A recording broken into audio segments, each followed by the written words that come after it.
quarter when things seemed to flip for you guys and click in, and we saw the team that more resembled what was on the road trip?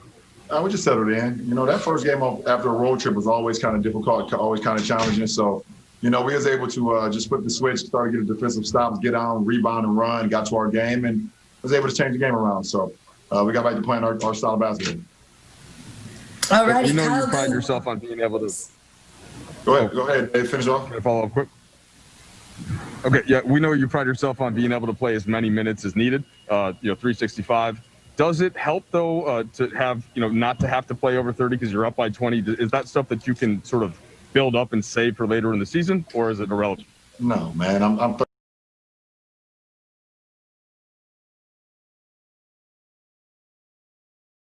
36 years old, 18 years in the league. Ain't no save something for later on in the season. My body is ready to play whatever I need to play throughout the course of the game.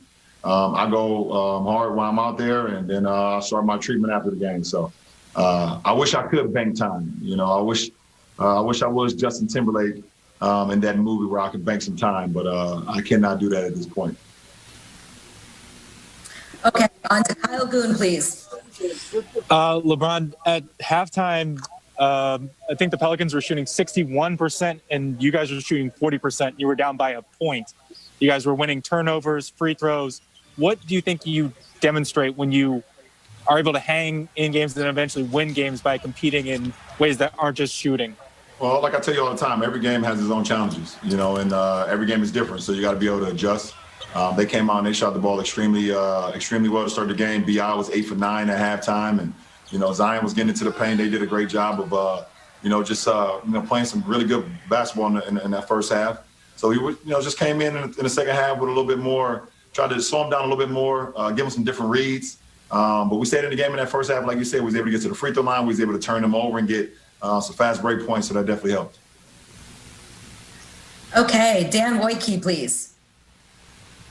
Hey, LeBron, what's your favorite part about where this team is at 14 games? What do you like most, what you're seeing?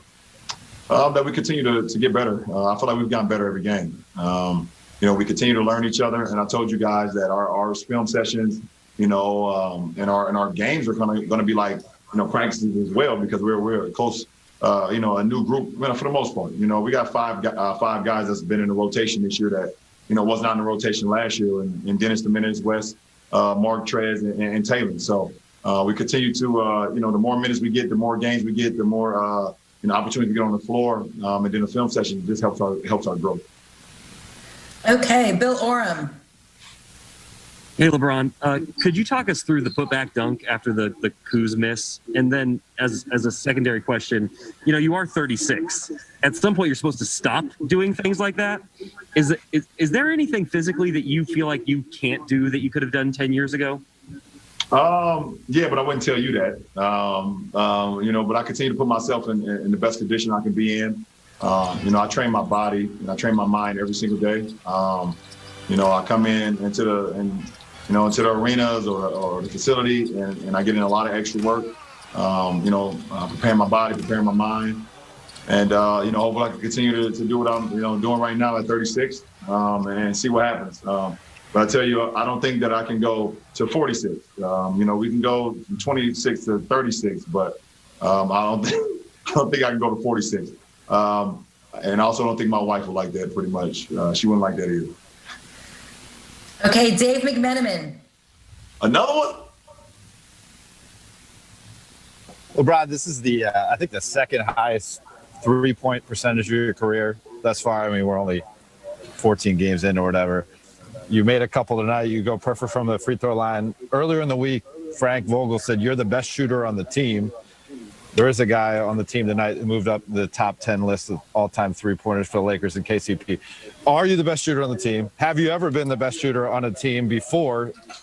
And where does KCP rank in that conversation? We got a lot of great shooters on the team, man. KCP, great shooter. Wes Matthews, great shooter. Kuz can shoot the heck out of the ball. Dennis Dominguez can shoot the ball as well. AD can shoot the ball. So we got a lot of great knockdown shooters. Now, obviously, if someone say bet, I'm going to take my, obviously you guys know I'm going to take myself. That's just the competitive nature in me and the work ethic that I put into my shot. But I feel real good with my shot right now, both from the free throw line and also from the three-point line. And, I want to continue that. Just continue to give defenses, different styles of my play. Playing pick and roll basketball. Playing in the mid range, playing in the post, getting out on the break where I've always been pretty good. So, continue to keep the defense off balance will help our team in the long run. Okay, last two quick questions. We have Brad Turner. What's up, Brian? What's up, B? Hey, look, when Dennis is playing defense like he did in that second quarter, what does that do for the team? And how disruptive was he out there? I mean, you saw the energy, man. And, right now without fans in Staples Center, which we miss so much, man, just having a defender like Dennis Dominguez did, being able to pick up full court and get like 2 or 3 consecutive steals or deflections to get us out on the break, get us into it got us right back into the game. So, big time on his part, man. He's been doing it all year for us. And, it takes the offense, opposing offense out of a lot of stuff that they want to do, either coming out of timeout, having a set play. We're able to disrupt that and disrupt that with Dennis being on the ball and, just leads to a lot of energy for our ball club. Okay, and last question, Melissa Rowland. Hey, LeBron, I have an off the court question for you tonight.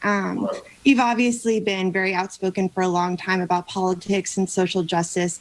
I'm curious if there was a particular moment where you said, enough's enough, I don't care who I alienate, after something specifically happened where you're like, that's it, I'm speaking out. I believe when I was in Miami, it was a Trayvon Martin situation. Just hearing about that story, having 2 sons of my own, and thinking if I send my kids out to the store and they never returned. And then the information that I got back was the information that I heard in the Trayvon Martin case, how heartbroken, how mad, how disappointed I would have been, not only with my community at that point in time, but with the police, the policing, either if they had a badge or not, the neighborhood watch or whatever the case may be during that point in time.